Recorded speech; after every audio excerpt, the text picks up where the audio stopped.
जमीन के नक्शे में कथित हेराफेरी कर भूखंड के क्षेत्रफल में बदलाव और जमीन पर कब्जे के आरोप से जुड़ा मामला सामने आया है। मामले में एडवोकेट पवन प्रकाश कुमावत और राहुल सिंह चौहान के जरिए न्यायालय में परिवाद पेश किया गया था।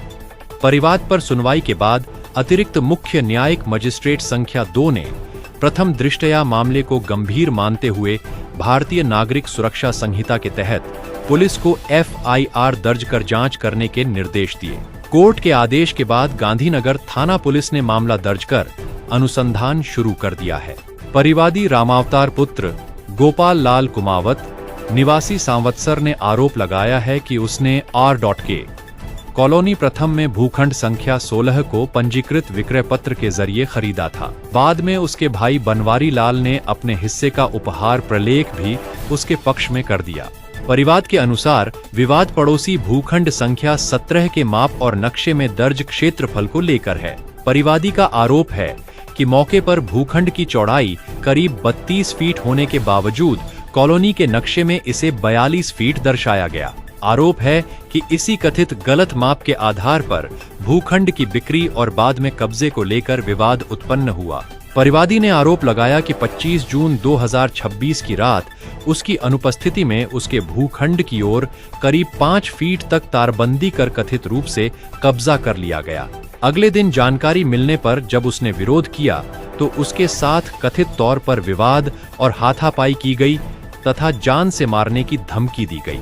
परिवाद में यह भी आरोप लगाया गया है कि कॉलोनी के लिए निर्धारित जमीन से अधिक क्षेत्रफल का नक्शा तैयार कर भूखंड काटे और बेचे गए। मामले में परिवादी ने तेजपाल जाट, शाहबुद्दीन शेख, संबंधित नक्शा नवीस और नंदराम चौधरी को आरोपी बनाया है।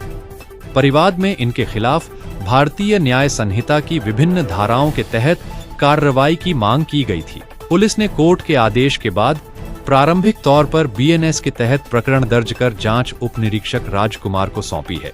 परिवादी के अनुसार उसने मामले को लेकर पुलिस थाना गांधीनगर, पुलिस उपाधीक्षक किशनगढ़ शहर और पुलिस अधीक्षक अजमेर को 8 जुलाई 2026 को शिकायत भेजी थी। FIR दर्ज नहीं होने पर उसने न्यायालय की शरण ली।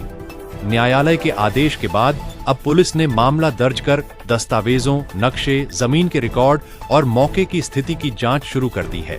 रामावतार ने आरोप लगाया है कि मामला दर्ज होने के बाद उसे कथित तौर पर जान से मारने और झूठे मुकदमे में फंसाने की धमकियां दी जा रही हैं।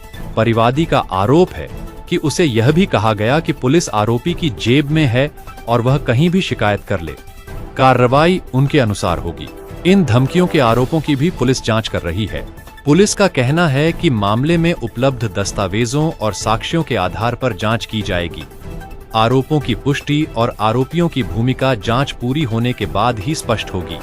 साहब, मेरे प्लाट है 16 नंबर के ऊपर कब्जा कर रहा है ये तेजपाल, जबकि ये जमीन 5 बीघा जमीन है और साबुद्दीन जी ने 5 बीघा 100 गज में कॉलोनी काटी हुई है।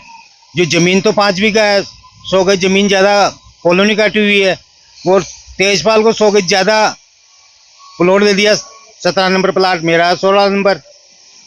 फिर साहब वो ज़मीन तो कम पड़ेगी, घटेगी ना बढ़ेगी। और वो तेजपाल मेरे को मारने की धमकी दे रहा है। तेजपाल जाट बोल रहा है कहीं पे भी जा, मेरे सब जगह चलती है। मैं थाने में भी शिकायत की, थाने वाला सुनवाई नहीं किया। फिर कोर्ट का सहारा लिया, कोर्ट में से SP साहब को सबको शिकायत दी। फिर कोर्ट द्वारा मुकदमा दर्ज करवाया। मुकदमा दर्ज करवा के फिर कार्रवाई की।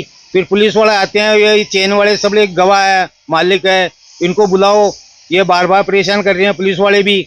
और जबकि मौके के आके जब रास्ता 30 फीट का है, 30 की जगह 32 फीट का है और इसका जो प्लाट आ रहा है 17 नंबर, इसकी लाइन के अंदर पीछे की लाइन में सब 32 का आ रहा। फिर ये 42 फुट का कैसे हो गया है प्लाट।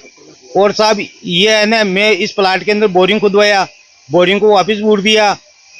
ये बात है, तारबंदी कर दी रातों रात। केबिन उठा के जहाँ पे पहले हमारा चिन्ह किया हुआ था 42 फीट में, वो चिन्ह उपाड़ के फेंक दिया। और वहाँ पे जाता हूँ मारने की धमकी देता है। ये कहाँ ये कॉलोनी? ये RK प्रदूषण विभाग के पास RK कॉलोनी फर्स्ट में है ये। तो अभी वो क्या आपको धमकियाँ वगैरह दे रहे हैं? धमकी दे रहा है तेजपाल जाट, मारने की धमकी दे रहा है। तेरे परिवार को मार दूंगा और सब जगह मेरी पहुंच है। पुलिस को बताया आपने इस संबंध में? पुलिस को बताया, पुलिस वाले कुछ नहीं बोलते हैं। पुलिस वाले कुछ नहीं बोलते। आपका क्या नाम है? राम अवतार।